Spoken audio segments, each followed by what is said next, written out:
En fait, le lobbyiste d'aujourd'hui, c'est quelqu'un qui considère qu'il faut qu'il place son client au cœur du débat public. Et c'est pour ça que les lobbyistes sont en embuscade quand arrivent les présidentielles, parce que c'est le moment ou jamais de placer les sujets de ton client au centre du débat public. Changer, vous commencez une carrière de de collaborateurs d'élus, que ce soit des élus locaux ou nationaux, maires, parlementaires, ministres, vous faites du cabinet ministériel, un peu d'Élysée, un peu de Matignon, parfois des institutions européennes. On reconnaît le lobbyiste, d'abord, il y a une réglementation des représentants d'intérêt aujourd'hui, hein, c'est réglementé par la loi. Il y a une institution, une autorité administrative indépendante qui s'appelle la Haute Autorité pour la transparence de la vie publique, qui référence les représentants d'intérêt.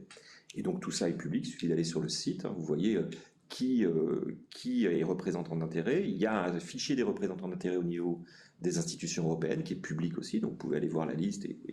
Et puis il y a même des obligations qui pèsent sur les entreprises et les institutions qui doivent déclarer leurs actions de lobbying dans un certain nombre de cas et de conditions, voire même les budgets qu'elles y consacrent. C'est pas de l'information. Parce que l'information, il y a quand même cet objectif, non pas de neutralité, mais de décrire une réalité pour ce qu'elle est, même si ensuite on peut l'interpréter différemment. Je pense que le rôle des lobbyistes, c'est pas de manipuler non plus, mais c'est de présenter les termes d'un débat. En fait, dans ce pays, particulièrement en France, il y a des gens qui ont beaucoup d'idées, il y a beaucoup de gens qui ont beaucoup d'idées, mais il y a beaucoup de gens qui réfléchissent aux vraies questions.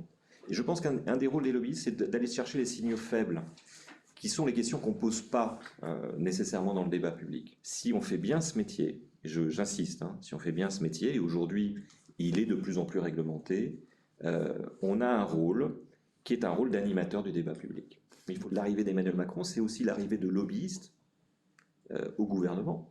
Alors, c'est pas la première fois, il y en avait eu avant, mais sous Emmanuel Macron, il faut reconnaître qu'il y a beaucoup de conseillers qui venaient de cabinets de consultants, de communication d'influence, de lobbying, d'affaires publiques, qui se sont retrouvés dans les cabinets ministériels, gouvernementaux, au Parlement, voire même certains ont été élus.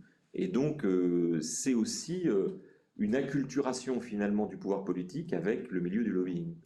D'abord, je dirais que les premiers lobbies qui influencent le président, ils sont internes à la maison de l'État. Hein. Si vous prenez les grands corps des hauts fonctionnaires, il a suffisamment à faire avec sa propre maison. Donc une fois que vous avez entendu l'inspecteur général des finances, le conseiller d'État, le conseiller à la Cour des comptes, je ne suis pas certain que le lobby ait encore de quoi faire pour faire peser et pour influencer. Rien ne se passe comme il s'était prévu. Cette élection présidentielle, pour l'instant, se focalise sur deux sujets qui n'intéressent absolument pas nos clients. L'immigration. Je ne dis pas qu'ils ne les intéressent pas en tant qu'acteurs sociétaux, mais ce n'est pas leur sujet. Hein. L'immigration, avec l'islam, et la sécurité. Alors, sauf si vous avez des clients qui travaillent dans la vente d'armes non létales, c'est quand même un marché assez réduit.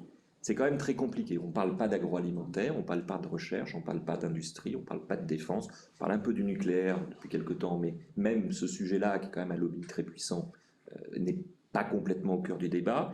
Et toute la question des lobbies, c'est de savoir mais comment est-ce qu'on va pouvoir faire sortir les sujets de nos clients, non seulement dans les équipes de campagne, qui sont elles-mêmes focalisées sur les deux sujets que j'ai indiqués. Vous allez voir les équipes de campagne aujourd'hui, elles travaillent massivement sur la sécurité, sur l'immigration.